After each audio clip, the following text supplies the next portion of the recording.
인사합시다. 안녕하십니까? 네, 반갑습니다. 자, 오늘은 이제 부동산 학개론 기본 이론, 기본서로 진행을 해야 되는데, 혹시 아직 이제 기본서가 출간이 안 돼서 못 받으신 분들은 곧 나옵니다. 제가 봤을 때 1주차, 2주차로만 가제본으로 좀 진행을 하고요. 기본서가 나오면 이제 기본서로 바로 즉각 교체해서, 그렇게 수업을 따라오시면 좋을 것 같습니다. 기본서로 처음 수업 시작하시는 분들은 그대로 따라오시면 되고요. 그래서 여기는 이제 지금 가제본으로 수업을 진행하고 있기 때문에 여기 교재에는 뭐 마음껏 체크하셔도 됩니다. 체크하셔도 되고. 그리고 기본 이론이 이번에는 한 10주, 11주 정도 과정으로 수업이 진행이 될 것 같거든요. 상당히 자세하게, 그러니까 부동산학 개론에서 뭐 어떻게 보면 중요한 내용들, 그런 내용들, 그다음에 어쩌다 한 번씩 나오는 내용들까지도 좀 아울 수 있는 가장 자세한 강의가 아닌가 하는 생각을 합니다. 그리고 처음 공부하시는 분들은 당연히 들으셔야 되고요. 우리 재수강 하시는 분들, 그러니까 작년에 안타깝게 불합격하셨다든지 뭐 그렇게 해서 올해 한 번 더 도전하시는 분들도 기본 이론은 특히 1차 과목 정도는 꼭 한번 소화해 주시기를 바라봅니다. 기본 이론이 수업이 어떻게 진행이 되는지 간단하게 좀 말씀드리고 수업을 이어가도록 하겠습니다. 강의 계획서 한번 꺼내보실래요? 자, 한 12월, 1월, 2월 이렇게 해서 총 3개월간 한 10주 제가 보강을 좀 한다면 한 11주 정도 그냥 뭐 정말 자세하게 수업을 진행하는 강좌가 됩니다. 그래서 목표는 이렇습니다. 강의 목표는 공부를 하신 분들을 대상으로 수업 진행하는 것이 아니다. 여러분들 처음 공부하시는 분들도 초보자도 쉽게 이해하실 수 있는 그런 수업을 진행할 거다. 그다음에 최근에는 시험 출제 경향이 이렇게 용어 정의를 물어보는 경향이 상당히 좀 짙습니다. 이 사람이 체계적 위험과 비체계적 위험을 알고 있느냐, 상관계수란 용어를 알고 있느냐, 뭐 이런 식으로 용어 정리를 해서 묻는 경우가 상당히 많으니까 용어에 목숨을 좀 걸어보도록 할 거고요.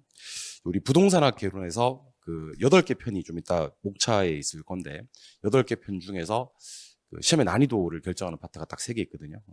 수요 공급 이론이랑 투자론이랑 감정평가론입니다. 자꾸 얘기하기 귀찮으니까 제가 앞으로는 수투감이라고 할게요. 수투감. 제 입에서 수투감 나오면 뭐라고요? 수요 공급 이론, 그 다음 투자론, 그 다음 감정평가론, 수투감 할 겁니다. 여기서는 이제 우리가 부동산학 개론이 총 40문항인데 문항수로 환산하면 한 18개에서 20개 가까이 나와요. 점수로 환산하면 절반 정도가 나오는 파트고 계산 문제가 우리 부동산학 개론에 한 10개, 11개 나오거든요. 올해는 11개 나왔었습니다. 여기서는 각 파트마다 2개씩 나와요. 수요공급 2개, 투자 2개, 감정평가 2개 이렇게. 그러면 둘 하면 계산 문제도 절반을 넘어섭니다. 문항수도 절반 가까이. 계산 문제는 여기서만 절반을 넘어서니까 수투감 열심히 따라오셔야 됩니다. 그래서 특히 이제 수요공급 투자 감정평가론이 많이 어렵기 때문에 우리 부동산 학교는 싫어하시는 분들은 요 3개 때문에 많이 힘들어 하시거든요. 근데 기본 이론에서는 시간적 여유가 어느 정도 있으니까 요 3개를 좀 집중적으로 강의를 진행하도록 하겠습니다. 그래서 눈빛 보고 이해를 좀 하는 표정이 아니다 하면 브레이크 한번 밟고 2번, 3번 설명드리면서 수투감에 좀 무게중심을 두겠다. 목표 3번째는요. 계산 문제입니다. 혹시 계산 문제를 포기하겠다라고 마음먹으시면 좀 곤란합니다. 계산 문제는 점수로 환산하면 그러니까 뭐 10개가 넘게 나와버립니다.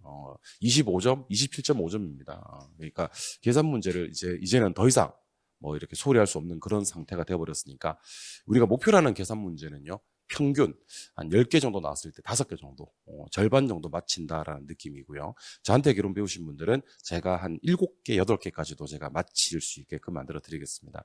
제가 맞히게 만들어 드리겠다라는 목표 기준은요. 그 수학을 잘하거나 산수를 잘했던 사람들을 기준으로 하는 게 아니라 이분들 정말 산수 못하고 수학 못한다. 계산기도 잘 안 두드려 봤다라는 걸 전제로 수업을 진행하도록 하겠습니다. 그래서 좀 이렇게 이렇게 대학 그 전공이 뭐 이렇게 공대생이거나 뭐 경제 경영이거나 이런 분들은요 좀 깝깝할 수 있는 수업일 수도 있습니다. 뭐 저런 거라고 지랄이야. 뭐 그렇게 조금 정말 초보자들도 쉽게 계산 문제 진행할 수 있게끔 그렇게 만들어 드릴 거고요. 특히 이제 지금 시점에서는 계산 문제도 계산 문제지만 당연히 뭐를 기억하셔야 되는 필수 공식, 필수 공식. 그러니까 우리 부동산학에서 공식이 한 20개 정도 매년 출제되는 공식들이 있거든요. 그러니까 문제를 보자마자 공식이 떠오르게끔 만들어져야 됩니다. 공식을 모르고 계산 문제를 푼다는 건 말이 안 되니까. 그러니까 공식도 확실하게 좀 이해를 해보도록 하겠습니다. 그래서 아직은 수험 극초반이긴 하지만 그래도 계산 문제에 대해서 친해지는 과정 꼭 필요하고요. 계산 문제를 포기하겠다는 말은 앞으로 입 밖에도 꺼내지 않으셔야 됩니다. 아시겠어요? 집에 가서 하는 건 괜찮아. 그러니까 안 걸리면 된다는 거지. 계산 문제 누가 포기한다 그러면 달려가서 그분을 갖다가 막 이렇게 설득하고 응징하고 막 그럴 거예요. 그러니까 계산 문제는 한 5문제를 마친다라는 각오로 공부하시면요. 1년이라는 수험 생활이 엄청 편하다니까. 그러니까 여러분들 계산 잘할 거라고 생각하지 않고 강의할 테니까요. 제가 절반 이상은 무조건 마치게 만들어 드리겠다. 계산 과정도 생각하시자. 마지막 4번째는 제가 추가 자료가 나갑니다. 추가 자료. 이거 무슨 자료가 나가냐면 60점 만들기 80제라는 자료입니다. 이 종전의 히트 상품입니다. 정말 히트 상품이고 그 80문제가 나갈 건데 제가 우리 부동산학개론이 8개 편이 있다고 말씀드렸지 않습니까? 그죠? 간단하게 한번 읊어드릴게요. 나중에는 다 외워져요. 총론, 경제론, 시장론, 정책론, 그다음 투자론, 금융론, 개발론, 감정평가론 이렇게 8개 편이 있습니다. 편당 10문항씩 출제를 해서 총 80문항을 출제를 할 거예요. 그래서 요거는 제가 프린트로 수업을 진행할 건데 그 60점 만들기 80제를 문제 푸는 방법을 제가 알려드리도록 할 거예요. 일단은 수업 진도가 다 나가고 나면 이제 제가 요거 해설 강의를 진행할 겁니다. 해설 강의를 어떻게 할 거냐면 지금부터 부동산학 총론 해설 강의 10문제 진행할 겁니다라고 해서 그 강좌만 뺄 거예요. 그 강좌만 빼서 10문제 해설 강의를 갖다가 한 30분, 20분 정도 진행을 할 건데 그럼 잠깐 제가 60점 만들기 80제를 보여드릴게요. 여기 보여드릴게요. 60점 만들기 80제. 오이씨. 오케이. 지금 보니까 60점 만들기 80제에서 1번 부동산학 총론 나왔죠? 몇 문제겠어요? 10문제겠죠? 근데 제일 뒤에 보면, 60점 만들기 80제 제일 뒤에 보면, 뭐가 있냐면, 정답이 있어요. 정답이. 제가 정답을 어디다 박아놨냐면, 제일 뒤에, 어디 갔어? 여기. 끄트머리에다가 정답을 박아놨습니다. 그리고 여기다가 뭐라고 돼 있냐면, 정답하고 몇 개, 이렇게 했지 않습니까? 보이세요? 예. 그래서 이걸 풀 때 어떻게 푸냐면, 이걸 1번부터 10번까지 풀 때, 그, 연습장에다가 푸시는 거예요. 연습장에다가. 오케이? 그러면 제가 문제 해설을 할 때는 뭐 여기다가 밑줄도 긋고 동그라미도 치고 할 거 아닙니까? 그죠? 근데 여러분들은 그걸 한다, 안 한다? 안 한다. 그냥 눈으로만 본다. 그리고 원본을 그대로 유지하는 거예요, 원본. 그러니까 60점 만들기 80제는 뭐가 중요하냐면 원본 유지가 제일 중요합니다. 원본을 유지한 상태로 걔가 100점 나올 때까지. 100점 나올 때까지. 그러면 총 몇 문제죠? 10문제 곱하기 8번이니까 80문제죠. 그러니까 60점 만들기 80제겠지. 80제 몇 점 맞으면? 100점 맞으면 60점 나옵니다. 내가 하는 말이 많이 어려워? 다시 합니다. 우리가 부동산학개론이 총 몇 개 편인데 8개 편인데 편당 10문제씩 몇 개를 낼 건데 80개를 낼 건데 제가 풀이해서 아니면 여러분들 스스로의 힘으로 나 스스로의 힘으로 몇 개를 풀었을 때 80개를 풀었을 때 몇 점이 나오면 100점이 나오면 무조건 몇 점이 나온다? 60점이 나온다. 여러분들 이거는 뭐 제가 미리 말씀 좀 드리겠습니다만은 우리가 첫 번째 모의고사가 언제 있냐면 3월 달에 있어요. 첫 번째 제1회 모의고사가 3월 달에 있습니다. 3월 달에 부동산학 개론하고 민법이 1차 과목이지 않습니까? 그죠? 모의고사를 쳤는데 만약에 이건 정말 만약인데 개론 60이에요. 만약에 민법이 한 55쯤 나왔어. 그러면 그분은요. 첫 번째 모의고사에서 개론 60, 민법 55면요. 그분은 그해 동차 합격합니다. 왜냐하면 그 초반부터 1차 점수가 나오시는 분들은요. 2차 점수와 2차 공부하는데 불안해요. 별로 안 불안해요. 안 불안하죠. 1차 계속 점수가 나오고 있으니까. 그러면 그분은 그에 동차 합격하기에 상당히 유리한 고지를 점하는 겁니다. 근데 공부를 좀 분산해서 하시는 분들이 계십니다. 오늘은 개론 수업하는 날이니까 뭐 복습하고 개론 복습하고 내일은 수업이 뭐죠? 중개사법. 그럼 내일은 중개사법 수업했으니까 뭐 복습하고 중개사법 복습하고 이런 식으로 그날 했던 수업을 복습을 이렇게 하시다 보면요. 전 과목 저공 비행을 하게 됩니다. 그러니까 6과목 전부 다 평균 예컨대 부동산학 개론도 민법도 뭐 45점, 공법 세법도 45점, 전 과목 저공 비행을 하게 됩니다. 그러면 이렇게 한 5월달, 6월달 가버리면 1차 점수가 안정적이라고 생각해요? 불안하다고 생각해요? 불안하다고 생각을 하지. 그래서 어떤 짓을 한다고요? 2차를 포기해버립니다. 2차를 포기해버리고 그러니까 1차만으로 전환하시는 분들이 계십니다. 그럴 것 같으면 처음부터 1차만 하지. 11, 12, 1, 2, 3, 4, 5, 6, 한 7, 8개월 정도 1, 2차를 같이 공부하다가 2차를 포기해버리고 1차로 전환하시는 분들이 계십니다. 매번 강조하는 얘기입니다만은 2차를 포기하는 사람들은 2차 점수가 안 나와서다, 1차 점수가 안 나와서다. 1차 점수가 안 나와서 2차를 포기하는 겁니다. 그럼 2차를 포기하지 않으려면 몇 차 챙겨라? 1차 챙기셔야 됩니다. 초반부에는 1차 점수를 챙기셔야 2차를 포기하지 않을 수 있습니다. 아시겠어요? 이 단어가 좀 역설적으로 들리실지 모르겠습니다만은 여러분들 2차 포기하기 싫으세요? 2차 포기하기 싫냐고? 몇 차 공부해야 돼? 1차 공부해야 돼요. 2차 포기하지 않기 위해서 2차를 공부하시면 2차를 포기하게 된다니까? 내가 하는 말이 많이 어려워요? 그러니까 2차 포기하지 않으려고 2차를 공부하게 되면 2차를 포기하게 되고 2차를 포기하지 않으려면 1차를 공부하셔야 됩니다. 그래서 특히 수험 초반부에는요, 이 60점 만들기 80점 이런 거 갖다가 지금은 이제 한 개를 받았는데 다음 주에 하나 늘 거고 그 다음 주에 하나 늘 거고 할 건데 부동산학개론은 다른 거 공부하지 마시고요. 계속 이것만 100점 맞을 때까지 공부하시는 겁니다. 틀리면 안타까워하시면서 교재로 가서 내가 어떤 부분을 잘못 이해하고 있는지를 보시고 제가 해설 강의를 따로 찍어 드린다 그랬지 않습니까? 그죠? 그 해설 강의 보면서 해설 강의를 10번이고 20번이고 계속 반복해서 보시는 겁니다. 그래서 100점 맞을 때까지 공부하시면 60점은 여러분들이 폼으로 간다. 자신 있으니까. 여러분 제가 이거 여러 사람이 공식적으로 이렇게 하는 얘기인데 제가 이걸 그냥 막 공수표 날리는 걸까요? 그 검증이 된 건가요? 검증 어떤 검증이 된 건지 아세요? 임상 시험을 거친 거예요.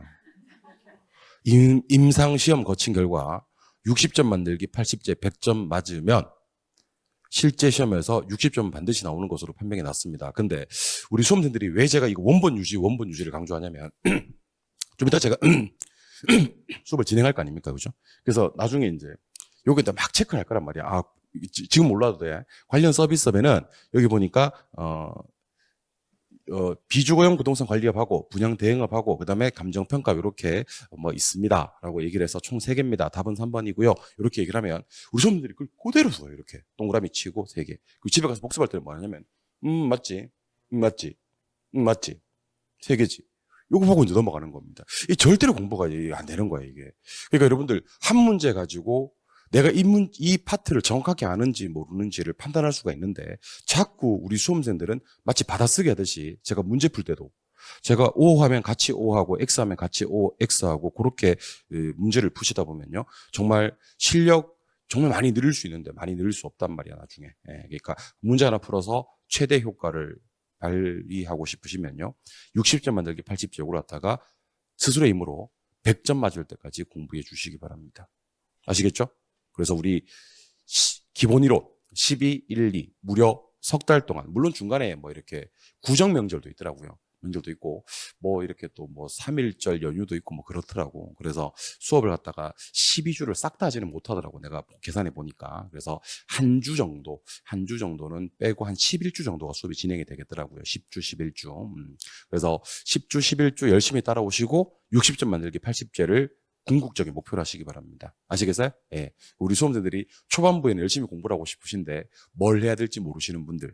아니, 공부는 하고 싶은데 뭐 책을 읽는 것도 공부가 안 되는 것 같고 영상을 계속 틀어놓는 것도 공부가 안 되는 것 같고 쌤, 나 공부는 하고 싶은데 어떻게 해야 되죠? 하시는 분들 뭐 잡숴봐? 60점 만들기 80제 잡숴봐. 요 잡수면 100점 맞히는 순간 몇 점 나온다?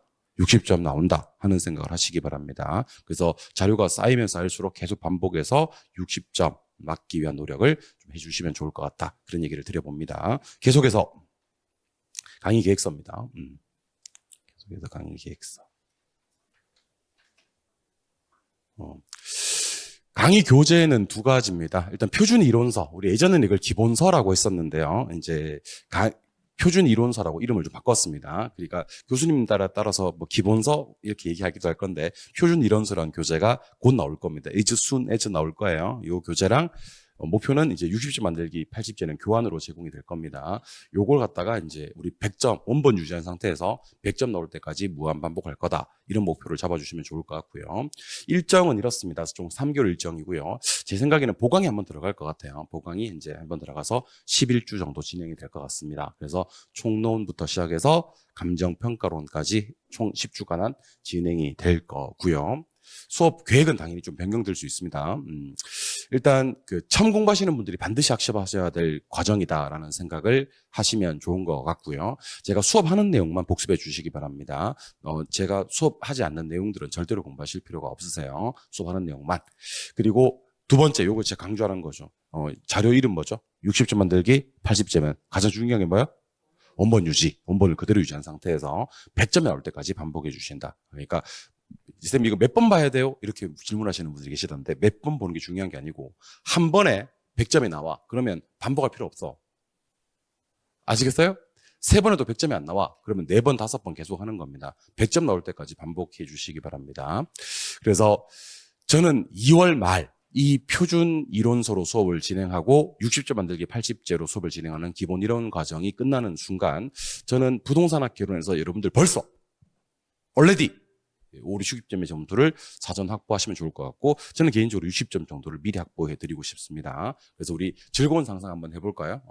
수업 열심히 듣고 60점 만들기 80제 반복했더니만 벌써 2월 말쯤 되니까 아직 제1회 모의고사도 시행되지 않았지만 벌써 나는 부동산학개론 60점 확보했다 하는 생각을 하시는 겁니다. 상상만 해도 즐겁지 않습니까?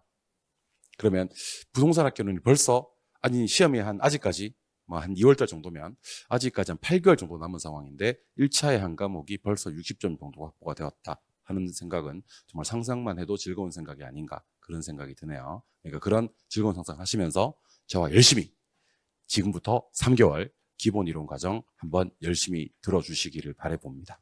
아시겠습니까? 준비되셨습니까? 네. 그러면 본격적으로 이제 수업 진도 한번 나가볼게요. 요거 교재입니다. 요 교재 한번 꺼내 보실게요. 계속 강조합니다만은 제가 보는 것만 본다 그랬어요. 제가 보는 것만. 교재 페이지 우리 뭐로 처음으로 가보시냐면요. 나중에 기본서가 나오면 그때 목차 정리 한번 해드릴게요. 어디를 가보시냐면 교재 페이지 24쪽으로 한번 가보도록 하겠습니다. 24쪽.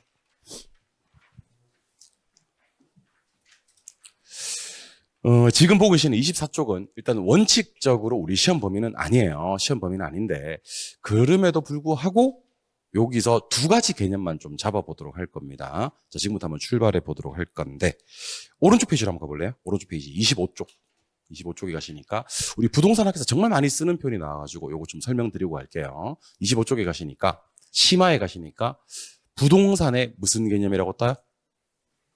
복합 개념이라고 뜨죠. 이 복합 개념은 몇 대 측면으로 표현할 수도 있고 3대 측면으로 표현할 수도 있고 2대 측면으로 표현할 수도 있다고 되어 있습니다. 자, 수업 시간에 필기는 전혀 알칠 필요가 없고요. 여러분들 교재랑 제 교재가 일치하게만 하면 돼요. 제가 체크하는 걸 그대로 체크하시기만 하면 되고 따로 필기하실 필요는 없으세요. 자, 그러면 칠판 한번 보시죠. 고개를 들어 저를 바라봐 주세요. 제가 부동산 그러면 제일 먼저 떠오르는 그림부터 소개를 해드릴게요. 이런 부동산 그러면 아마 이런 그림 떠오를 겁니다. 이렇게 토지 이렇게 있고 이렇게 건물 이렇게 있고 그럼 토지 위에 건물을 지어야 되면 부동산은 건축학과 관련이 있겠다 없겠다? 있겠죠. 뭐 토목학과도 관련이 있다 등등등 이렇게 얘기를 하겠습니다. 근데 토지 위에 건물 짓는 이유가 중요하거든요. 토지 위에 건물을 짓는 이유는요. 수익의 극대화라고 봅니다. 수익의 극대화. 이거는 뭐 기본 가정입니다. 부동산에 투자를 하건 뭐 돈을 빌리건 나중에 배우시게 되겠습니다만은 부동산 소유자의 궁극적인 목적은 수익의 극대화다라는 가정을 해요. 그럼 부동산에 투자해서 돈 벌려면 수익을 극대화하려면 경제학 필요하겠어요? 경영학 필요하겠어요? 회계학도 필요하겠어요? 이런 것들이 부동산학과 관련이 있습니다. 그럼 토지 위에 건물을 지어서 수익을 얻고자 한다면요. 이렇게 짓지 말고 더 높게 지으면 돈을 더 많이 벌 수 있을 텐데 왜 이거밖에 안 지었느냐라고 물어봤더니만 용적률 때문에 그렇대요. 뭐 때문에? 나중에 배우시게 될 건데 용적률 같은 걸 뭐다 부르냐면 공법이라 그래요. 공법. 두 번째, 부동산을 가지고 있는 놈이 갑자기 돈이 급하게 필요한 거예요. 갑이란 놈인데 은행 가서 돈 좀 빌려주세요 라고 얘기를 합니다. 뭐의 제공을 원하고 있냐면 자금의 제공을 원하고 있죠. 그럼 얘는 돈을 빌려주는 게 자기 일이니까 돈을 빌려줄 거고 그 대가로 반대급부라고 하는데 반대급부로 뭘 넘겨봤냐면 저당권을 넘겨봤습니다. 저당권. 그러면 담보 잡고 이제 돈 빌려주는 거죠. 얘를 뭐라고 부릅니까? 그러면 여러분들은 저당권자 이렇게 얘기를 합니다. 뭐라고요? 저당권자. 얘는 뭐가 되겠습니까? 저당권 설정자. 뭐 이렇게 나중에 민법 시간에 배울 겁니다. 권자, 설정자 이렇게 배울 겁니다. 이때 얘와 얘 사이에서 맺어지는 이 법률 관계를 갖다 우리는 사법이라고 얘기합니다. 사법. 그래서 부동산학은요, 이렇게 공사법과 관련이 있다라고 기억하시면 좋을 것 같아요. 누가 여러분들한테 공법이 뭡니까? 사법이 뭡니까? 라고 물었을 때, 자, 법에서는 개인이란 표현을 잘 안 쓰거든요. 사인이란 표현을 써요. 뭐라고요? 사인. 그러니까 사인하고 사인끼리의 법률 관계. 우리는 이것을 수평적 법률 관계라 그래요. 수평적 법률 관계. 요걸 사법이라고 합니다. 뭔 법이요? 사법. 국가하고 사인 간의 법률 관계가 있습니다. 국가하고 사인 간의 법률 관계는 우리가 수직적 법률 관계라 그래요. 수직적 법률 관계를 갖다 우리는 공법이라고 합니다. 누가 여러분들 공법이 뭐야? 사법이 뭐야? 이렇게 물었을 때, 그러니까 사인과 사인 간의 법률 관계가 사법이고 사인과 국가 간의 법률 관계가 공법이라고 해도 관계는 없어요. 관계는 없는데 단어 하나 추가 딱 하면요. 뭐라고 할까요? 말의 퀄리티가 엄청 높아집니다. 이렇게 뭐만 추가하시면 되냐면 따라해 볼까요? 수평, 수직. 별거 아닌데 수평이라는 단어하고 수직이라는 단어만 딱 추가하면 뭐 이렇게 단어의 퀄리티가 좀 높아, 뭐지 저거 유단자인가? 뭐 이렇게 생각할 수 있다는 겁니다. 별거 아닌데. 그래서 사인과 사인 간의 수평적 법률 관계는 뭐고요? 사법이고. 대가리 치워드려요? 대가리 치워드릴게요. 사인과 사인 간의 어떤 수평적 법률 관계는 뭐고요? 사법이고, 사인과 국가 간의 수직적 법률 관계는 뭐가 되는 거죠? 공법. 그래서 공법 설명할 때 수직이라는 단어, 그리고 사법 설명할 때 수평이라는 단어를 추가하시면 말의 퀄리티가 좀 높아진다. 자, 그럼 부동산학은 어떤 학문입니까? 그러면 방금 소개해드렸던 건축 토목, 경제 경영, 공법, 사법 이런 학문들을 짬뽕시킨 학문이다 그래요. 짬뽕시킨 학문이다. 요거 세 개를 짬뽕시킨 걸 갖다 우리는 뭐라고 부르냐면 복합 개념이라고 얘기를 합니다. 복합 개념을 3대 측면으로 표현을 할 수가 있거든요. 잠깐 들어보실래요? 건축학, 토목학은 부동산학과 관련이 있긴 한데 기술적 측면에서 관련이 있다 그래요. 무슨 측면? 기술적. 경제 경영학도 부동산학과 관련이 있긴 한데 이거는 경제적 측면에서 관련이 있다 그래요. 경제적 측면. 공법, 사법도 부동산과 관련이 있긴 한데 이거는 법률적 측면에서 관련이 있다라고 얘기를 합니다. 그래서 우리 부동산학은 어떤 학문들을 짬뽕시켰습니까? 그러면 법, 경, 기라는 표현을 씁니다. 뭐라고요? 법, 경, 기. 법률적 측면, 경제적 측면, 기술적 측면인데 우리 부동산학이 좀 어려운 이유가 있어요. 민법보다 부동산학을 더 어려워하시는 분들 중에서는 왜 어려워하시는 경우가 많냐면 부동산학에서는요. 동의어가 엄청나게 많습니다. 동의어가. 그러니까 편하게 그냥 들어보세요. 이 부채 서비스액이라는 단어가 있거든요. 정말 유명한 단어입니다. 부채 서비스액이라는 단어가 시험에서 부채 서비스액이라고 나와주면 참 좋은데 원리금 상환액이라고 나와요. 그러면 걔가 걔예요. 부채 서비스액은 원리금 상환액입니다. 근데 시험에서는요. 부채 서비스액을 계산해야 될 일이 있거든요. 그때 원리금 상환액을 안 주고 원금 얼마, 이자 얼마 이렇게 주는 경우가 있어요. 그럴 때는요. 원금과 이자를 더해줘야 부채 서비스액이 됩니다. 그래서 부채 서비스액은 원리금 상환액이고 원금 플러스 이자거든요. 그래서 우리 수험생들이 상당히 많이 힘들어하십니다. 순소득 승수라는 공식이 있는데 뭐 정말 주옥 같은 공식이거든요. 시험에 나올 때는 자본의 수 기간이라는 단어로 바꿔서 나옵니다. 종합자본 환원율이라는 공식이 있거든요. 시험에 나올 때는 총투자 수익률, 지분 배당률은 지분 환원율, 세후 수익률은 지분 투자 수익률. 그래서 우리 수험생들이 그만 안 할래, 민법 할래 하고 이제 이렇게 부동산학교를 힘들어하시는 경우가 많습니다. 근데 이거는 방법이 없어요, 여러분들. 동의어는요 약속이에요. 이걸 이렇게 부르기도 하고 이렇게 부르기도 합시다라는 약속이기 때문에 동의어는 기억을 해놓으시기 바랍니다. 법률적 측면은 시험에 때려주기도 법률적 측면으로 나와요. 경제적 측면은 때려주기도 경제적 측면으로 나와요. 근데 기술적 측면 이놈은요 시험에 나올 때 물리적 측면이라는 표현으로 바꿔서 나오기도 합니다. 그래서 누가 그러더라고 저한테, 아니 쌤 기술이라는 과목과 물리라는 과목은 완전 다른 과목인데 이게 왜 동의어야? 약속이라니까요. 난 내가 방법이 없다니까 나도. 그러니까 우리 부동산학은 기술적 측면을 뭐라 부르기도 한다. 물리적 측면 그러기도 한다. 이걸 2대 측면으로 표현하는 경우가 있습니다. 복합 개념을. 제가 방금 3대 측면으로 표현하면 뭐라 그랬죠? 법경기 이렇게 얘기를 했는데 2대 측면으로 표현하면 눈으로 형체를 확인할 수 있느냐, 눈으로 형체를 확인할 수 없느냐로 구분을 해요. 법률과 경제는 형체가 없다 그래서 무형적 측면이라고 부르고요. 기술적 측면은 그 형체를 눈으로 확인할 수 있다 그래서 유형적 측면이라고 합니다. 요거는 눈에 보이지 않느냐 보이느냐로 형체가 있어 유형, 형체가 없어 무형 이렇게 얘기를 하거든요. 뭔 말인지 알려드리겠습니다. 여러분들 부동산 눈으로 쳐다보고 있으면 학원 건물 눈으로 쳐다보고 있으면 이 학원 건물 이거 누구 소유권인지 법적으로 건폐율 용적률 얼마 제한받는지 그리고 이 부동산의 뭐 담보 설정이라든지 권리관계가 어떻게 되어 있는지 법적인 내용이 눈에 보여야 안 보여요? 눈으로 법을 볼 수는 없습니다. 형체가 없다 그래요. 무형이라 그래요. 좋아요? 예. 눈으로 부동산을 쳐다봤을 때 이 부동산 임대료 수익이 얼마나 나오고 경제적 가치가 얼마나 되고 하는 경제적 측면이 눈에 보여야 안 보여요? 안 보입니다. 물론 전문가들은 좀 보여요. 전문가들은 눈에 보이는데 이런 거는 한 15억 하겠네. 이런 것들은 한 22억 하겠네. 이런 것들은 임대료 얼마쯤 나오겠네 하는데 일반인들 눈에는요. 눈으로 봤을 때 경제적인 측면이 보이지는 않습니다. 그래서 법과 경제는 형체가 없다 그래서 무형이라고 얘기를 해요. 근데 눈으로 봤을 때 이 부동산이 3층짜리인지 5층짜리인지 7층짜리인지 보여 안 보여?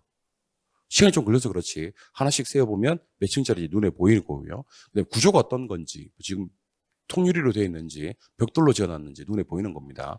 기술적인 측면은요. 눈에 보이는 측면이다 그래서 유형적 측면이라 그래요. 그래서 복합 개념을 3대 측면으로 표현하면 법경기 하시면 되고요. 기술적 측면은 물리적 측면이라고도 합니다. 이걸 2대 측면으로 표현하면 법과 경제 묶어서 무슨 측면? 무형. 기술적 측면은 유형이 되는 겁니다. 그래서 기술적 측면의 동요는 두 개나 더 있습니다. 여러분들. 기술적 측면을 뭐라고 해도 되고 물리적 측면 해도 되고 얘만 유형적 측면 해도 됩니다. 무형적 측면에는 뭐가 있어요? 법과 경제가 있는데 기술적 측면은 유형적 측면밖에 없는 거잖아요. 그지? 그러니까 기술적 측면, 물리적 측면, 유형적 측면. 그래서 지금 이 시간부터 부동산학은 여러 학문들을 짬뽕시킨 학문이에요 하시면 돼요. 부동산학은 여러 학문들을 짬뽕시킨 학문이에요. 그걸 복합 개념이라고 하는데 복합 개념을 3대 측면으로 표현하면요. 그러면 법경기 하시면 되고 이걸 2대 측면으로 표현하면 법과 경제 묶어서 무형, 기술적 측면을 유형 이렇게 기억하시면 되는 겁니다. 이해하셨죠? 네, 오케이. 기술적 측면의 동요는 같은 말로 물리적 측면, 같은 말로 유형적 측면. 근데 이 부동산학이라는 학문이 언제 처음 생겼는지를 간단하게 좀 소개해드리겠습니다. 우리나라에 부동산은 존재했었는데요. 부동산학은 언제 처음에 존재했냐면 1970년에 이제 처음으로 탄생된 학문입니다. 그 전까지는 부동산학이 없었어요. 1970년에 우리나라에 처음으로 이제 부동산학이라고 만들어집니다, 여러분들. 그러니까 역사적으로 봤을 때 부동산학은요. 아직까지는 1970년에 만들어졌다 보니까 한 55년, 아직 채 60년도 안 된 그런 학문이에요. 그래서 대학에 가면요. 이렇게 대학에 가면 국어 국문학과 없는 대학은 거의 없지 않나요? 뭔 말인지 몰라? 건축학과, 기계과, 전자과 없는 대학은 거의 없지 않나요? 근데 부동산학과가 없는 대학은 있는 학교가 드물어요. 그만큼 역사가 짧아서 그렇습니다. 근데 부동산학과로 가장 유명한 대학이 하나 있긴 합니다. 부동산학과로 가장 유명한 대학이 건대입니다. 건국대학교. 건국대가 왜 부동산학이 유명하냐면요. 건대가 부동산학의 발상지입니다. 그러니까 1970년에 당시 건국대학교 김영진 교수님이라는 분이 계셨습니다. 이분이 이제 일본 고베대학에서 부동산학 박사학위를 받아오셔가지고 당시는 이제 건대 행정대학원에서 부동산학과를 처음으로 개설했습니다. 이분의 이제 정의를 갖다가 우리 부동산학의 정의 중에서 첫 번째 정의로 따르거든요. 이분에 따르면 김영진 교수님은 부동산학은 이 종합 응용과학이다라는 표현을 써요. 종합 응용과학이다. 이분이 그런 얘기를 합니다. 제가 한 얘기가 아닙니다. 부동산학은 무슨 학문이고? 종합과학이고. 그다음 무슨 과학이다? 응용과학이다. 그건 이제 대답하셔야 되는 겁니다. 자, 1970년에 건대 김영진 교수님이 부동산학을 만들 때 무에서 유를 창조한 게 아니라는 거예요.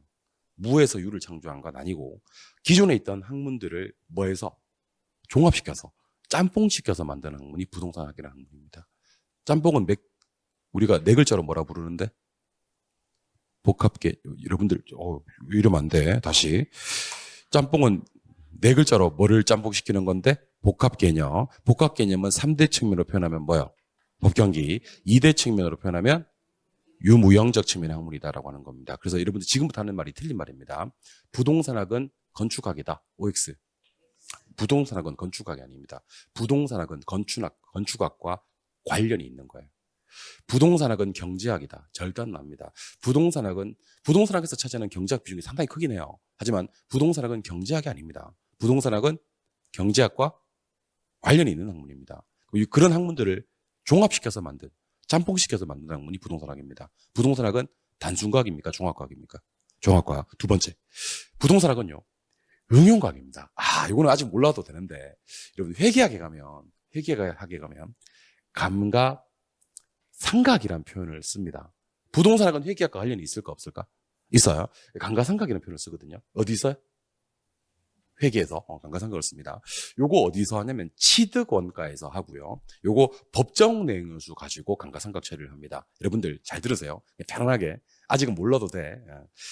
A라는 기업에서 그 기계를 하나 샀어요. 얼마 주고 샀냐면 1,000만 원 주고 샀어요. 얼마? 1,000만 원. 근데 이걸 어떻게 샀냐면 현찰로 주고 샀어요. 그러면 이제 일시불로 다 주고 산 거야. 그러면 이 기업에서는 1,000만 원 썼어 안 썼어?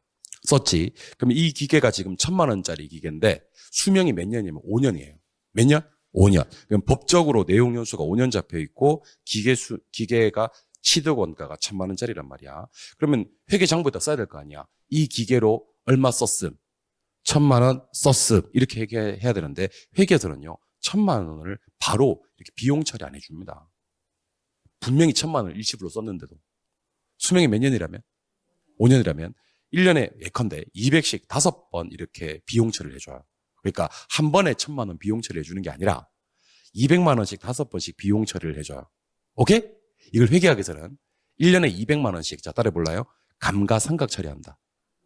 그렇게 얘기를 합니다. 이게 상각 처리를 5년에 걸쳐서 해주는 거예요. 그러니까 돈을 1,000만 원 썼다고 해서 바로 너 1,000만 원 썼군. 1,000만 원 비용 처리해 줄게 이렇게 하는 게 아니라 수명이 5년이면 5년간 감가상각 처리를 합니다. 근데 부동산 학에도 감가상각 되는 물건이 있거든요. 부동산 학에도요. 건물은 감가상각 된다 그래요. 뭐요? 건물 같은 거. 그럼 건물 감가상각 처리해야 되는데 건물의 감가상각 처리를 할 때는요. 회계에서 하는 감가상각과 좀 많이 달라요. 얘는 취득원가에서 하는데 우리 감정평가라고 할게요. 제가 부동산학에. 감정평가에서는 제조달 원가를 기준으로 해요. 얘는 법적 내용수 기준하는데 얘는 경제적 내용수 기준합니다. 그러면 일반 학문에 적용되던 감가상각이라는 표현을 부동산학에 적용시킬 때는요. 그대로 가져옵니까? 부동산 실정에 맞게 약간 바꿉니까? 바꿉니다. 여러분들 기출문제가 시험에 그대로 나오는 경우 있다 없다? 있어요. 그 없기는 뭐가 없어? 있어요. 얼마나 그대로 많이 나오는데. 그대로 많이 나오기도 하고 기출문제가 살짝 단어가 바뀌어서 나오는 경우 있죠. 그죠? 그때 우리 이건 뭐 했다 그래요? 문제가 응용됐네? 그런다니까. 그러니까 감가상각이라는 개념이 일반 학문에 적용되는 이론인데 그걸 부동산학에 적용시킬 때는요. 부동산 실정에 맞게 다소 변화를 줍니다. 그래서 우리 부동산학에서는요. 감가 수정이라는 표현을 써요. 똑같이 감가상각 처리하는 거예요. 사실은. 상각 처리하는 건데 그 부동산만 가지는 재화의 특성이 몇 가지가 있거든요. 부동성, 영속성, 부증성, 개별성 뭐 이런 거 있어. 나중에 배울 겁니다. 아마 다음 주 정도 배우게 될 것 같은데 부동산만 가지는 이러한 특성들 때문에 일반 재화에 적용하던 이론을 부동산에 적용할 때는요. 부동산 실정에 맞게 다소 변화를 준다. 그래서 부동산학은 응용과학이다라는 표현을 써요. 그대로 가져온다. 실정에 맞게 좀 바꾼다. 실정에 맞게 부동산만이 가지는 특성들 때문에 실정에 맞게 좀 바꾼다. 그래서 정리 한번 해보겠습니다. 부동산학은 방금 종합과학이라 그랬어요? 단순 학문이 아니네요.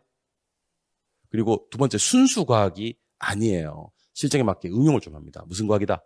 응용과학이다. 이번에는 부동산학이 사회과학인지 자연과학인지를 좀 보도록 하겠습니다. 말 그대로입니다. 부동산 자체의 자연적 움직임, 그러면 이거는 자연과학이에요. 근데 부동산과 인간, 항상 인간이 개입되면 이거는 사회과학이 됩니다. 아시겠어요? 사람이 개입되면 뭐라고요?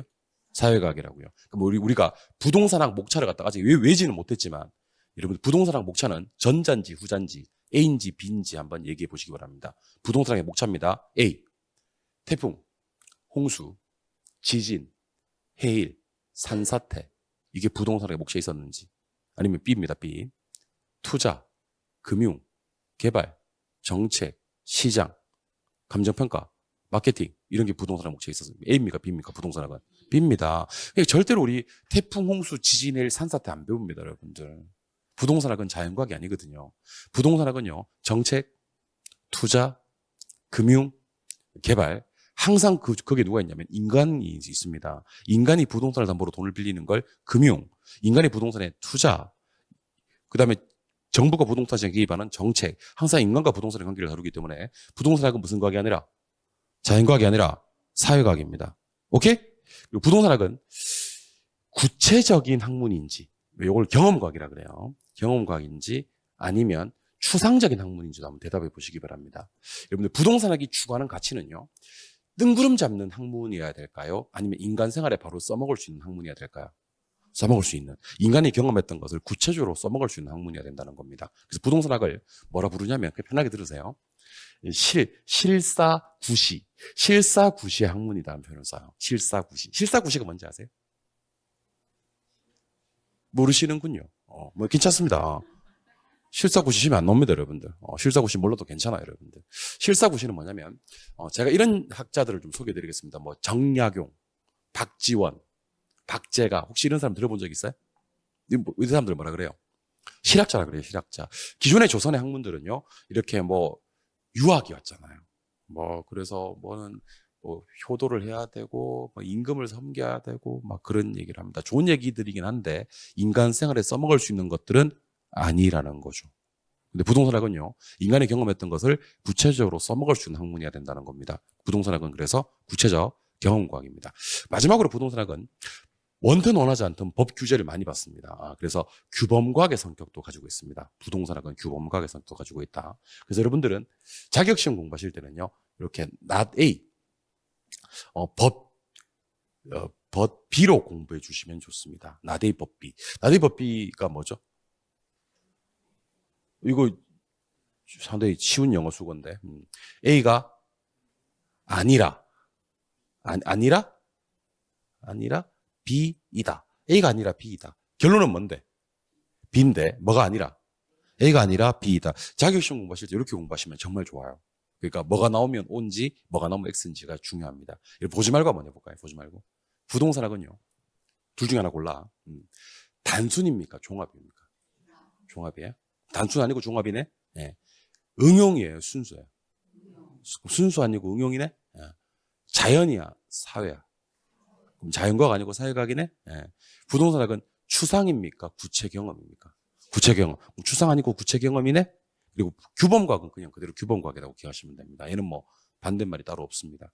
부동산학을 공부하실 때는 부동산학은 단순과학이 아니라 종합과학, 순수과학이 아니라 응용과학, 자연과학이 아니라 사회과학, 추상과학이 아니라 구체적 경험과학, 그리고 교범과학의 성격도 있다. 이 정도만 기억을 하시고 넘어가시면 좋을 것 같습니다. 그래서 지금 24쪽에 보시는 부동산학의 책에서는 공부할 게 별로 없어서요. 제가 책하는 것만 시간 날 때 한번 읽어보시고 시간이 없으면 그냥 건너뛰셔도 되는 파트라서 편안하게 넘어가 보도록 할게요. 잘 놓으십니다. 교재 몇 쪽? 24쪽입니다. 24쪽에 가시니까 부동산학의 정의가 나와 있는데 다른 정의는 다 필요 없고요. 우리 여기 김영진 교수님의 정의, 가로 1번 정의만 좀 기억을 하시기 바랍니다. 부동산학은 부동산 활동의 능률화 원리 및 그 응용 기술을 개척하는 무슨 과학이다? 종합 응용과학이다. 김영진 교수님의 정의만 하나 기억을 하시고, 밑으로 내려오시니까 핵심, 이건 왼쪽 봅시다. 자, 부동산학은 학문적 성격이 있는데 5가지로 구분합니다. 종합의, 응용의, 사회의, 경험의, 규범이고요. 4번 옆에다가 가로 열고 구체란 말도 하나 써주시면 좋을 것 같습니다. 구체적 경험과학이다. 이렇게. 그리고 우리 심심한데 반대말도 한번 써볼까요? 종합의 반대말은 뭐고요? 단순. 응용의 반대말은 순수. 사회 반대말은 자연. 구체적의 반대말은 추상. 그래서 여러분들 요거 아니다라는 생각을 하시는 겁니다. 부동산학은 단순과학 아니고 종합과학이고, 순수과학 아니고 응용과학이고, 자연과학 아니고 사회과학이고, 추상적인 학문 아니고 구체적 경험과학이다. 이렇게 정리해 주시면 좋을 것 같습니다. 다시 한 번 더. 단순 아니고 뭐요? 종합. 순수 아니고 뭐요? 응용. 자연 아니고 뭐요? 사회. 추상 아니고 뭐요? 구체 경험과학이다. 그리고 규범과학의 성격도 가지고 있다. 이렇게 기억하시면 좋을 것 같습니다. 오른쪽 페이지 아까 했던 거 한번 다시 한번 정리해 보도록 하겠습니다. 오른쪽 페이지에 아까 했던 게 나올 거예요. 이게 지금 안 되네. 자, 부동산학의 복합 개념을 3대 측면으로 표현하면 뭐라 그랬죠? 법, 경, 기. 그렇죠. 근데 법과 경제를 묶어서 무슨 측면? 무형. 기술적 측면은 유형. 이때 기술적 측면의 동의어를 다 알고 계셔야 됩니다. 기술적 측면의 동의어는 물리적 측면 그러기도 하고 유형적 측면 그러기도 한다는 거 알고 계시면 좋을 것 같습니다. 나머지 내용들은 뭐 됐습니다. 쭉 넘기셔서 교재 페이지 32쪽으로 넘어가도록 하겠습니다. 32쪽. 32쪽을 살짝 접어두시고요. 여기서가 이제 본격적인 우리 시험 범위다라고 생각해 주시면 돼요. 나머지 내용들은 그냥 한번 읽어보셔도 되는 그런 내용들이고 32쪽 가시니까 이제 부동산의 개념이란 편이 나올 겁니다. 부동산의 개념 찾으셨어요? 예. 여기서부터가 이제 우리 본격적인 우리 시험의 범위다라고 생각하시면 좋을 것 같습니다. 요게 제가 봤을 때는 여러분들이 치르시는 37회 시험에서는 반드시 나올 것 같아요. 반드시 100% 나올 것 같아요. 왜냐하면 요게 한 번씩 보시면 재밌어요. 33회를 기준으로 33, 34, 35 연속으로 3번 나오다가 바로 직전 시험이었던 36회 시험에서 안 나왔습니다. 여러분들이 치르시는 시험은 37회 시험입니다. 그러면 3번 연달아 출제가 되다가 36회 쳤다는 건 37회는 출제 가능성이 상당히 높다라는 것으로 판단하시면 좋을 것 같아요. 이해하셨습니까? 예. 그럼 고개를 들어 역시 저를 바라봐 주시기 바랍니다.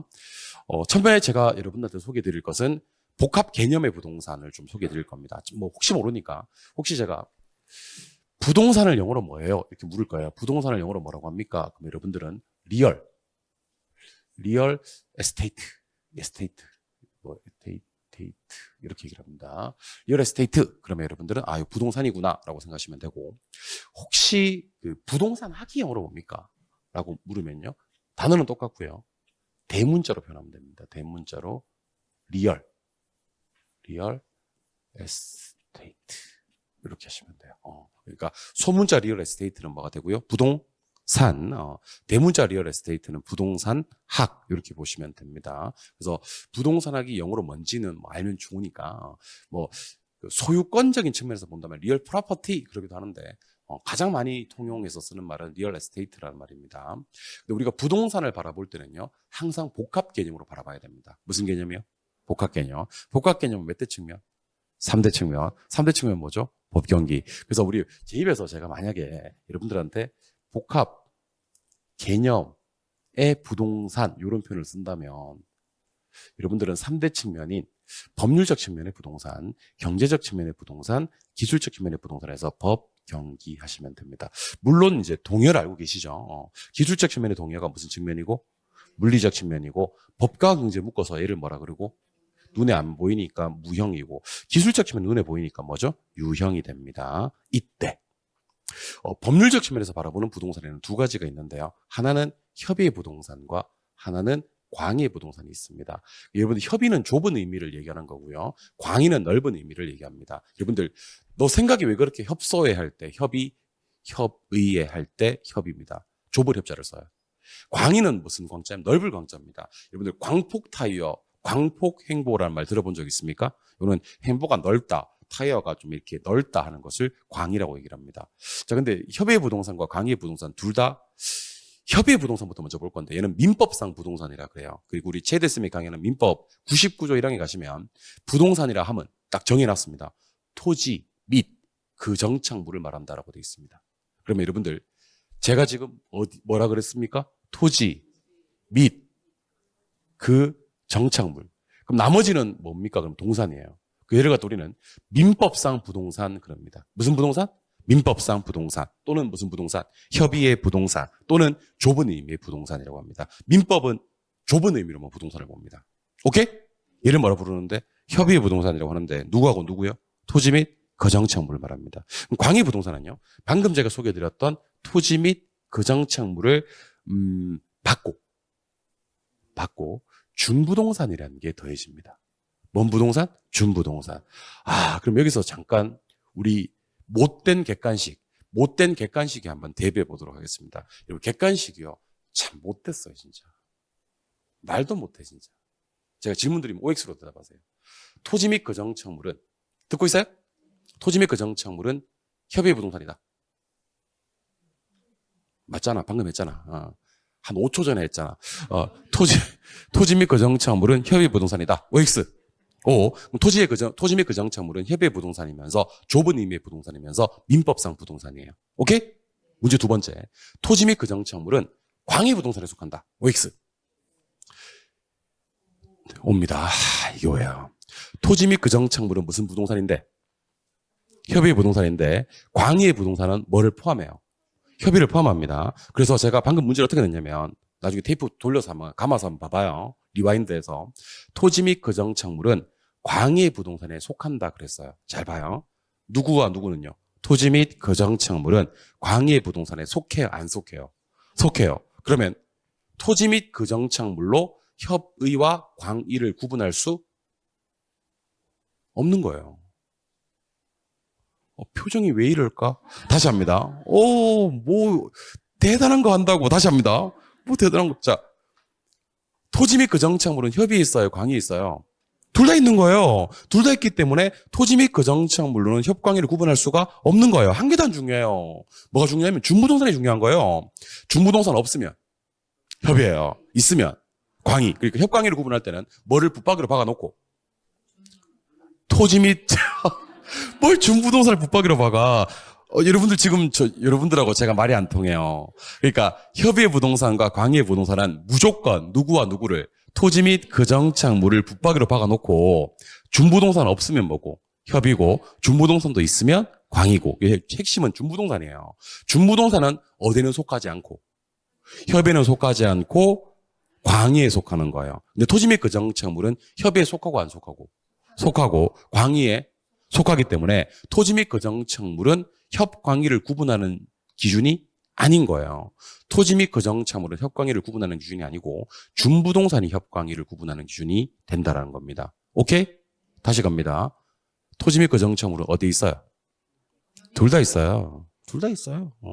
준부동산은 어디에는 없고요.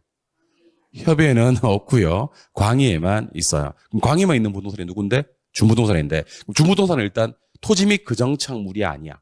아니야. 그러면 일단 부동산은 아니야. 근데 부동산에 준하여 취급되는 것들입니다.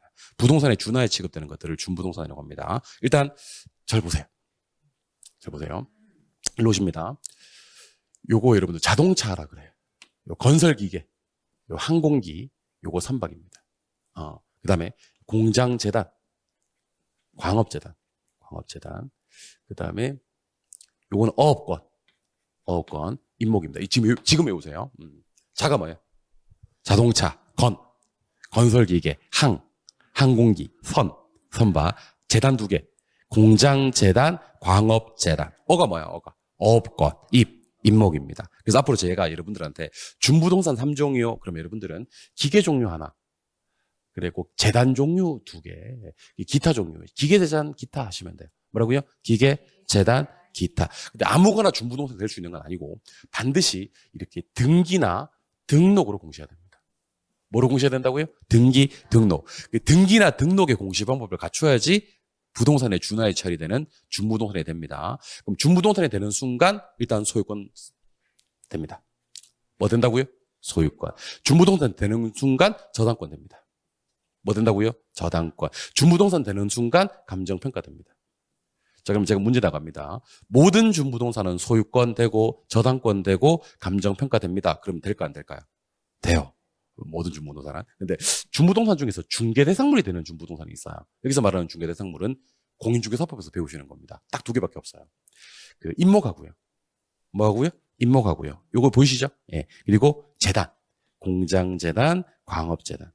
그러면 중개대상물이 되는 준부동산에는 누구는 빠지냐면요. 어업권, 자동차, 건설기계, 항공기, 선박은 빠지는 겁니다. 요거는 세모, 요거는 동그라미. 여러분들 출발합니다. 모든 준부동산은 소유권 된다. 모든 준부동산은 저당권 된다. 모든 준부동산은 감정평가 된다. 모든 준부동산은 중개된다. 요건 X입니다. 준부동산 중 딱 두 개. 누구랑? 임목하고 재단. 재단이 또 두 개가 있긴 해. 무슨 재단? 공장재단, 광업재단 정도가 중개대상물이 되는 준부동산이다 하시면 됩니다. 근데 좀 재밌는 게 뭐가 재밌는지 아세요? 이게 준부동산이 사실은 8개 있거든요. 한번 세볼게요, 제가. 자동차, 건설기계, 항공기, 선박, 공장재단, 광업재단, 어업권, 임모, 광업재단, 임모까지 해서 총 몇 개인데? 8개인데. 방금 제가 준부동산은 등기로 공시할 수 있는 게 있고, 등록으로 공시할 수 있는 게 있다 그랬잖아요. 8개가 정확히 4개, 4개로 나뉘어집니다. 재밌지 않습니까? 재밌다고 하세요. 아시겠어요? 내 말은 물을 거야. 그러면 재밌다고 하세요, 그냥. 재미없으면 어떡할까요? 자, 한 번 더 하겠습니다. 여러분들, 준부동산이 총 몇 개 있다고요? 8개 있다고요. 근데 준부동산은 아무거나 준부동산이 되는 게 아니라 등기하거나 등록할 때만 제가 준부동산이 된다 그랬잖아요. 근데 이게 정말 재밌는 게 등기하는 게 4개 나오고 등록을 하는 게 4개 나옵니다. 재밌지 않습니까? 재밌어 하는군요. 자, 그러면 자, 지금부터 등기해야 되는 준부동산과 등록해야 되는 준부동산을 나눠보도록 할 건데 이거 지금 외우세요. 지금 첫 번째 자동차. 여러분들 상식적으로 판단해 봅시다. 자동차 등기부 있어요? 가만히 생각해보면 등록증 있어요.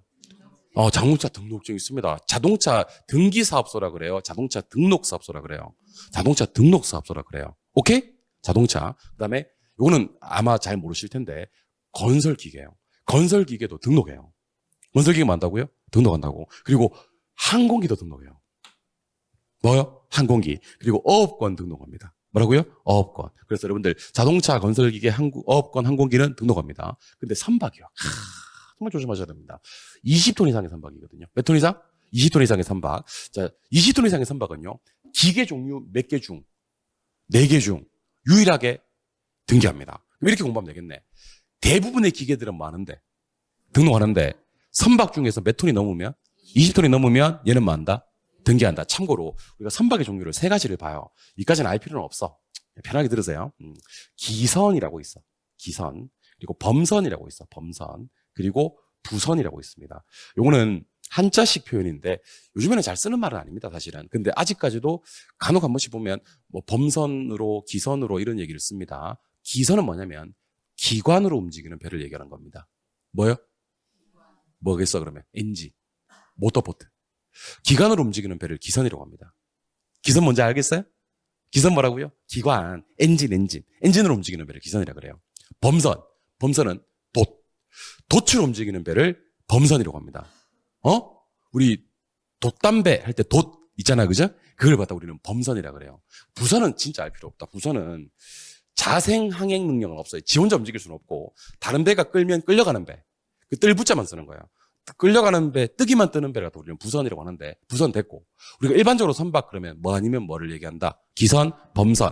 얘는 기준이 20톤 이상입니다. 몇 톤 이상? 20톤. 부선은 100톤 기준으로 보는데 이거는 시험에 내기 좀 어려워요. 그 시험의 대부분은 선박이라고 우리가 표현하면 뭐나 뭐를 암묵적으로 가정한다. 기선, 범선. 몇 톤 이상? 20톤 이상. 그럼 간혹 누가 질문하더라고요.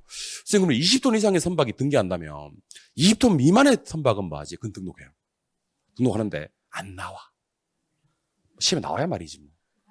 우리는 무조건 등기만 기억하시는 거야. 몇 톤 이상에? 20톤 이상에 굳이 표현한다면 먼선과 머선, 기선과 범선, 엔진으로 움직이는 배인, 기관으로 움직이는 배인, 기선과 돛으로 움직이는 배인, 범선까지만 등기하고 나머지는 등록하는데 그건 필요 없고, 두 번째, 재단 무조건 등기합니다. 우리 공장재단 기억나세요? 광업재단 기억나세요? 혹시 요거는 처음 들어보는 분들이 계시기 때문에 제가 편하게 알려드릴게요. 누가 여러분들한테 재단 그렇게 얘기를 하거든요. 재단은 세트 메뉴 얘기하는 겁니다. 뭐라고요? 세트 메뉴. 여러분들 빅맥 세트가 뭐를 말하는 거죠?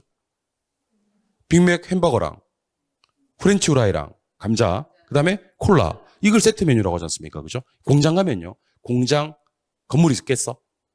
부지 있지, 지게차 왔다 갔다 하지, 기계 공구들 설비들 존재하겠지, 주차장 부지가 있을 수가 있겠지. 이거 세트로 묶어서 이걸 말하는 겁니다. 공장, 재단 이렇게 얘기를 하는 겁니다. 광산도 마찬가지. 광산 캐는 기계들, 공구들 다 세트 메뉴로 광업, 재단들은 무조건 등기. 재단 쪽이 무조건 뭐? 등기. 그리고 임목입니다. 임목. 여러분 잘 조심하셔야 돼. 수목에 집단이어야 돼요. 자, 우리 지금 이 시간부터입니다. 지금 이 시간부터는요, 나무란 표현을 쓰지 않습니다. 지금 이 시간부터 무슨 표현을 쓰지 않는다고?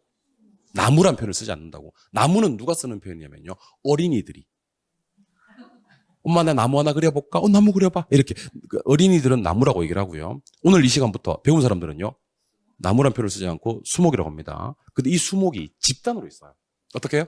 집단으로 있는데 걔를 등기해버렸어요. 뭐 해버렸다고? 등기. 그때부터는 또 수목이라고 하면 안 돼. 인목이라 그래야 돼요. 다시 나무는 뭐라 부르고?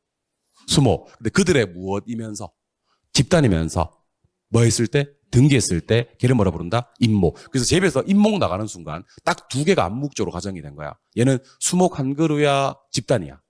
집단이면서 뭐도 됐네? 등기도 됐네. 그때만 인목이라는 말을 쓸 수가 있는 거야. 제 입에서 인목이라는 말을 쓰려고 그러면 한 그루 나무 안 돼. 뭐이면서 수목의 집단이면서 뭐 되었을 때? 등기되었을 때 걔를 뭐라 부른다? 인목이라고 부르는 겁니다. 무슨 말 이해하셨습니까? 예. 그러면 제가 물었을 때 저한테 한번 얘기해 볼래요? 제가 어떤 얘기 보지 말고 저만 봐. 시판 보지 말고. 보지 말라고. 여러분들 제가 여기 수업하다가 이렇게 딱 섰을 때 가리기 딱 좋은 몸이에요. 대가리도 크고 그래서 이거 딱 가리기. 이거 저기 체대생은 다 못 가립니다. 내가 딱 가리고. 자, 물었을 때 등기와 등록을 한번 얘기해 보세요. 자동차 등록입니다. 20톤 이상의 선박 등기예요. 광업재단 재단은 무조건 등기입니다. 건설기계 등록입니다. 어업권 등록입니다. 공장재단 등기. 한 그루의 수목 걔는 아무것도 아니에요. 뭔 등기입니까? 아무것도 아니에요. 수목의 집단이면서 이것 하면요 인목이 됩니다. 그러면 등기 맞아요? 그 다음에 어업권 등록, 항공기 등록. 그러니까 좀 잘못 생각하시면 안 돼. 기계 종류는 다 등록이야. 사실은 자동차, 건설기계, 항공기까지 다 등록인데 선박만 따로 빼라니까 20톤 이상의 기선 범선만 등기하는 겁니다. 그래서 제가 암기 코드 하나 알려드릴 테니까 암기하실랍니까? 어떻게 해요? 말아요? 해요? 예. 이렇게 암기하시기 바랍니다. 여러분들 그 물고기가 사는 곳이 어디죠? 어항입니다. 어항. 그래서 이게 어항 중에서 어떤 어항들이 있냐면 작은 어항이 있어요. 작은 어항 등록해 이렇게 암기하시기 바랍니다. 아시겠어요? 예. 여러분들 무슨 어항은요? 아니요. 작은 어항 아니에요. 자꾸 이런 식으로 나오면 안 돼. 작은 어항 아니고 작은 어항. 뭐라고요? 작은 어항. 작은 어항 뭐해? 등록. 나중에 분명히 나옵니다. 이게. 작은 어항이 등록인데 자기 뭐지? 은이 뭔데? 이렇게 하면 안 되는 거지. 무슨 어항? 작은 어항. 작은 어항 등록해. 큰 어항 말고 작은 어항 등록해. 작은 어항 등록해. 기억하시기 바랍니다. 정리합시다. 일로 오시죠. 자, 법률적 측면의 부동산은 무슨 부동산과 무슨 부동산이 있는데 협의부동산과 광의부동산이 있는데 토지 및 그정착물은 협의에 속해요? 강의에 속해요? 둘 다 속합니다. 협의 그러면 안 돼. 둘 다 속합니다. 무슨 부동산 갖고 구분해야 돼요? 준부동산. 없으면 협의, 있으면 광의가 됩니다. 준부동산은 뭐나 뭐로 공시해야 돼요? 등기 아니면 등록. 원래는 부동산 아닌데 부동산 준하에 취급된다 그랬죠? 준하에 취급된다는 말은 준부동산들은 소유권 된다. 저당권 된다. 감정평가 된다. 싹 다 중개가 된다. 중개되는 건 누구랑 누구요? 재단하고 임목하고. 뭐하고? 재단하고 임목하고. 그럼 이 준부동산 중에서 등기할 수 있는 게 있고 등록할 수 있는 게 있었습니까? 그럼 네 개만 외워버리면 나머지 네 개는 자동이잖아. 뭐는 뭐? 자가 뭐지? 건, 항. 얘들은 뭐? 등록. 작은 어항만 남기면 안 돼. 작은 어항 등록까지 암기해야 돼. 뭐라고요? 작은 어항 등록. 그럼 나머지 20도 이상의 기선 범선은 뭐하고요? 등기, 공장재단, 광업재단, 등기, 수목의 집단이면서 등기한 임목은요, 등기 이렇게 하시는 겁니다. 이해하셨습니까? 네, 여기까지 교재 살짝 보겠습니다. 교재는 몇 쪽을 보셔야 되냐면 페이지를 조금 넘기셔서 중요합니다. 이거 좀 중요합니다. 34쪽으로 넘어갈게요. 3, 4. 여러분들 34쪽 가셨어요? 34쪽 가시니까 제일 밑에 보니까 무슨 측면의 부동산 그랬어요? 법률적. 법률적 측면의 부동산은 무형이야, 유형이야? 무형이지. 형체가 없으니까. 여기는 무슨 부동산과 무슨 부동산이 있는데? 협의부동산과 광의부동산이 있는데 협의의 부동산은 무슨 부동산 그러기도 해요? 민법상 부동산 그러기도 합니다. 민법상 부동산이니까 누구요? 토지 및 그 정착물입니다. 맞아요? 광의부동산은 토지 및 그 정착물이 있고 없고? 있고 뭐까지? 준부동산까지 포함된 개념입니다. 그러면 협광이를 구분하는 기준은 토지 및 거정책물이에요? 준부동산이에요? 준부동산입니다. 그럼 제가 문제를 낼 테니까 한번 대답해 보세요. 법률적 측면의 부동산에는, 듣고 있어요? 법률적 측면의 부동산에는 토지 및 거정책물과 준부동산 같은 것들이 있다. OX. 옵니다. 법률적 측면의 부동산은 협의하고 광의가 나와야 되잖아요. 그럼 토지 및 거정책물 뭐예요? 협의도 되고 광의도 되고 준부동산 뭐만 되고 광의되고 이런 게 나올 수 있습니다. 정말 조심하셔야 될 게 민법상 부동산에는 토지 및 거정책물과 준부동산이 있다. 그러면 OX. X입니다. 민법상 부동산은 뭐만 얘기해야 돼요? 협의만 얘기해야 되는 겁니다. 민법상 부동산은 협의만 얘기해야 되는 겁니다. 걔는 뭐만 있다? 토지 및 거정책물만 있고 뭐는 안 된다. 준부동산은 안 된다. 준부동산은 민법상 부동산일 때 나올 수 있는 단어가 아니라 꼭 두 글자 뭐라고 해야지만 광의라는 말이 나왔을 때만 준부동산 나올 수 있습니다. 저한테 준부동산 배운 적 있다 없다? 있다. 오른쪽 페이지. 오른쪽 페이지.